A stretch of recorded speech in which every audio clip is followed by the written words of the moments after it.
Hey guys, how's it going? My name is still Blackblade and welcome back to my channel. Now for today, I would like to do something a little bit different. One of my long-time subscribers and one of my friends here in Path of Exile gave me a few items, and he told me that this is actually a pretty awesome build. So I said to myself, why not why not test it out and why not feature it on my channel, because it is actually pretty impressive. Now, as you can see with the shield that I have over here, or what he has over here, it's an Aegis Aurora. Basically, what this does is it replenishes our energy shield by 2% of our armor when we block. So, in that sense, the build will be heavily based on a block-based build, which means that basically when we get hit, and then we block, we generate our energy shield. So it's going to the higher the block our black chances are, it kind of turns it on an immortal build. The energy shield just goes up constantly every time we get hit. So yeah, it's actually pretty interesting. And the only time that I've died on this one was at that what was it? That octopus thing that fires a laser. I forgot. A torture chamber. That's the only time that I died because I kind of forgot about the laser. But aside from that, I've really done maps up until level 14 with this build, and it's actually pretty insane. Alright, so let's get into the build proper over here. So again, this is going to be heavily based on a block.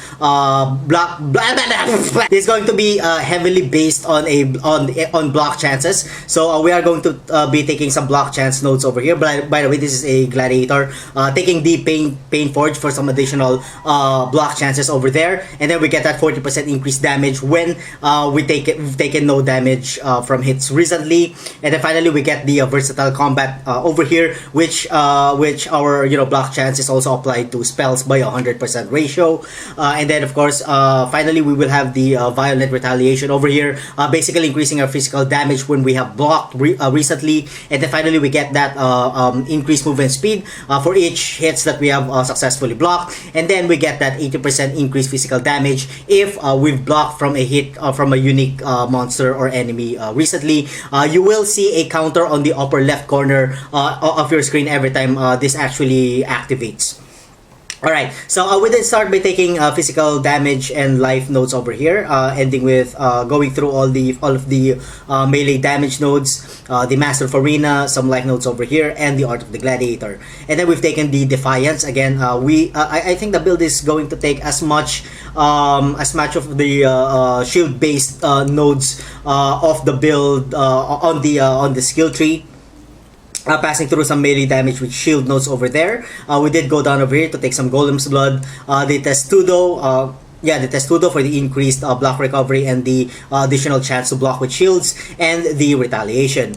And then finally we went up over here to take the Cloth and Chain for the 24% increased armor and evasion rating. Of course, the Iron Reflexes over here. And then finally the some damage over time skill nodes, ending with Dirty Techniques and some physical damage over time node over there. And then we went to the left side to take some physical, some more DOT damage nodes over here, ending with Bloodletting.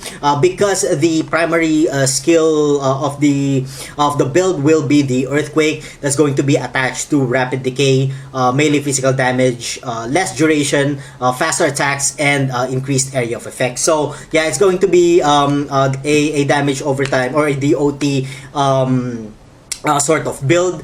And then we've taken the Unwavering Stance over here. Again, the Solidity, Armor Mastery, Warrior's Blood. And then this is actually my personal touch. I added some life and armor nodes over here because the build is already done at 97 points. So this is my... I'm gonna say later what was my personal touches. Of course, I went up over here to get the Heart of the Warrior, the Born to Fight, the Armor Mastery over here. We have taken some Jewel Socket. Not exactly sure. He didn't actually tell me what sort of jewel would be good for this build, but then I decided to put some Mana Leech over there because I didn't have any Mana Leech, and then with some DOT, so I guess that would be good, or some life and then resistances depending on what you actually need. The barbarism, of course, the skull cracking and the bone breaker, because the primary weapon will be a mace. The resolute technique, the some armor nodes over here, with the ending with indomitable, and then finally getting some life and then reduced mana cost over nodes over here, ending with tireless. The sanctuary, we need to get as much of the block chance nodes as we can, and then the blunt instrument, sanctity, and then some life nodes over here, ending with retribution. My personal touches were the tireless over here. I don't believe that he took the tireless nodes and the indomitable, these three nodes. These are my personal touches, and of course the life and armor nodes over here. What else? Actually, at first I actually got the armor, evasion, and life nodes over here, but then I figured out that I was lacking some resistances, so that's why I took the armor and evasion nodes over here, ending with cloth and chain. So that's about it. The build is at level 87. Future levels, I'm not exactly sure. So if you're watching Original G, let me know in the comment section down below where you would go afterwards, because I'm not entirely sure. I guess you wouldn't go wrong with some more armor and evasion life nodes over here, simply because of the fact that, the replenishment of the energy shield is based on 2% of our armor when we block. So more armor, more energy shield, right? Alright, so let's get into the gearing system. First, the weapon. I'm not exactly sure. He said that the reason why he chose the Breath of the Council was it's a good mace weapon. And yeah, so that's the only reason that he took the weapon. Not exactly sure if there are other maces which are more powerful than this one. So you may want to actually experiment around which one works best for your build. When it comes to gloves and other parts of the gear, what you're looking for is something with a hybrid of energy shield. As you can see, the boots has some energy shield and life, and so with the belt. The gloves itself also has some sort of energy shield over there, and so with the armor, actually the armor has a the armor doesn't have any, the armor doesn't have any any energy shield nodes, but it does have a huge armor and evasion rating, so that's going to be what you're going to be looking for your chest piece. For your helm, again, it's not using any unique over here. It's an energy shield hybrid of armor. So that's the kind of thing that you're kind of looking for when it comes to the armor. Of course, life and then resistances. For the rings, this is actually, he told me that this is one of the most expensive rings out there at 9EX. So yeah, I think it is essential for the build because of the fact of the bleeding, I believe, and the increase to physical damage and the chaos damage over there, plus the plus 29 to life. So yeah, it's going to be a little bit expensive. I haven't actually tried not using this. It just came with the items that he sent me, so I'm not going to change it. For amulet, some life there, and then again some increase in energy shield if you guys can. For our ring, this is actually my ring. I don't know, the ring that he gave me, I was actually lacking some resistances on the previous ring that he gave me, so I changed it to this one. But yeah, anything that has life and energy shield, basically that's what that's what you're initially looking for. The more energy shield that you have, the better. Alright then, so when it comes to the damage, damage of the, wait a minute, I forgot the gems. So again, the UrtCake will be attached to rapid decay, physical damage, melee physical damage, less duration, faster attacks, and increased area of effect. Other skill gems will be Ancestral War Chief, attached to melee physical damage, concentrated effect, and faster attacks. Again, we have Leap Slam over here just to maneuver across the map. A Summon Stone Golem over here. I did change this. What was here before was a Blade Fall. He told me that he was just leveling it up, so yeah, I changed it to to Portal instead. And then we have some minion life support over there, and then we have shield charge attached to fortify support with faster attacks. So basically the main idea is to shield attack and then cast the Ancestral War Chief, and then start doing some damage. And then finally for the aura, we are going to be combining the two armor aura, or at least in this build, the grace and then the determination over here attached to enlighten.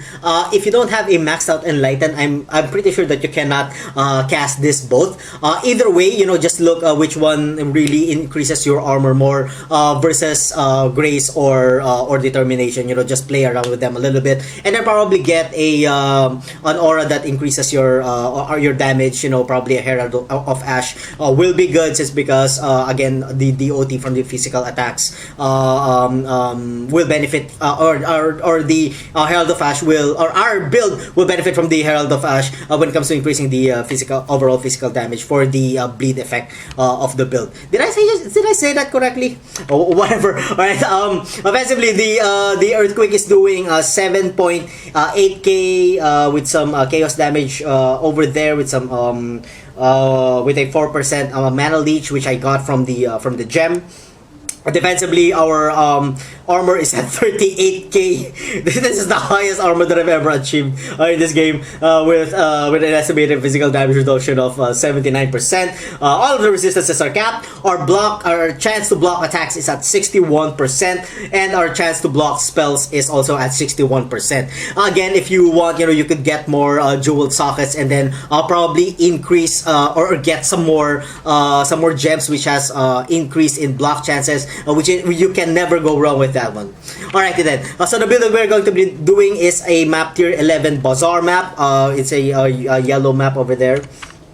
Again, you know, I've tried doing maps up to until level 14. I should have saved it, but I wasn't really sure that I could do it. But anyway, here we go. So yeah, I wasn't really sure, so I wanted to test it out. So yeah, oops, sorry.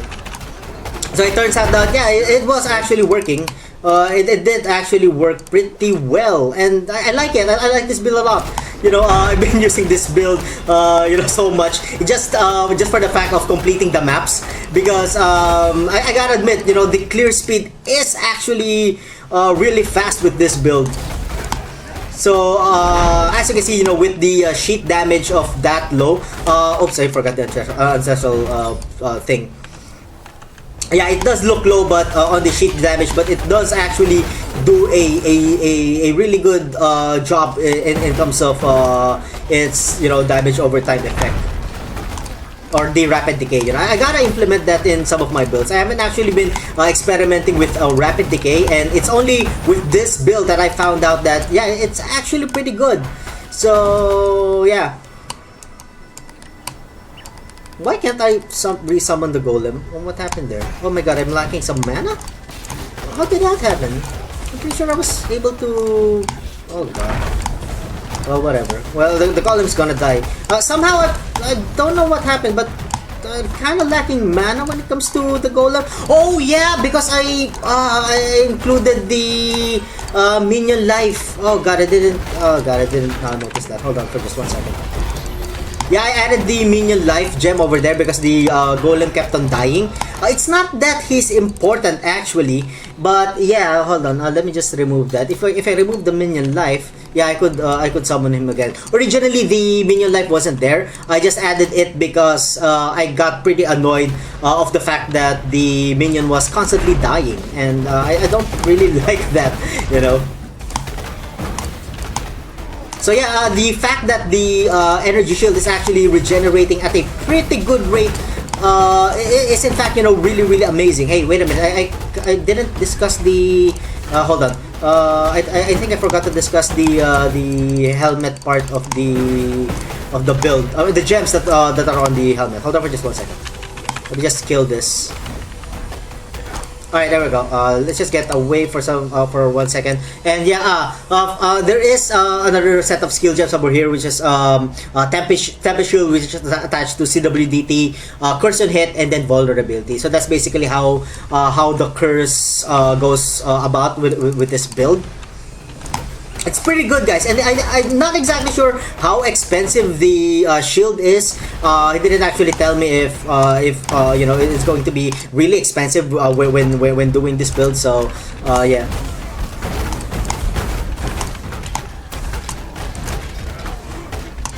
Yep. Okay, so as you can see, so the build is doing pretty great. I think I'm gonna do a map run after this. If I find another level 14, you know, I'm gonna do another map run of this one so that you guys could actually see it. It's actually pretty good. I like it. I like it. I'm actually enjoying it. Right now I'm level 87 and I'm planning to move forward with the with this build. Again, you know, the only time that I really died with this one was in the torture chamber map. When the boss was firing that laser, I kind of forgot that that it does a really significant amount of damage, and yeah, that's the only time that I died. But what you're gonna do is, you know, you're just gonna what do you call this? You're just gonna run away or run behind the pillar, right? So yeah, that's the only time that I kind of failed. All right, here we go. So this is the boss. Right then. So as you can see, we can face tank the boss quite easily. Oh, where was the? I forgot the totem. All right, so the boss is dead. Are there two bosses here? Yeah, there are two bosses here. Hold on for just 1 second. All right, so this girl is going to die. It's already dead. Who's that? Did I? But we're going to talk to him later. Alright, so that's the boss. Do we still have time? Yeah, no, we don't have any more time. I'm kind of, you know, limiting the time of my videos to about 15 minutes. Alright, then, so that's about it for this episode, guys. Again, let me know what you guys think about the build in the comment section down below. And thank you all so much for watching. If you guys enjoyed the content, don't forget to like, comment, and subscribe. And as always, I'm gonna see you guys on the next part of my video. Have a good one. Alright, so the third boss is already dead, and then we have a strong box over here. So let's open it for somebody. Oh my god, I forgot to click it again. Alright, there we go. Oh, not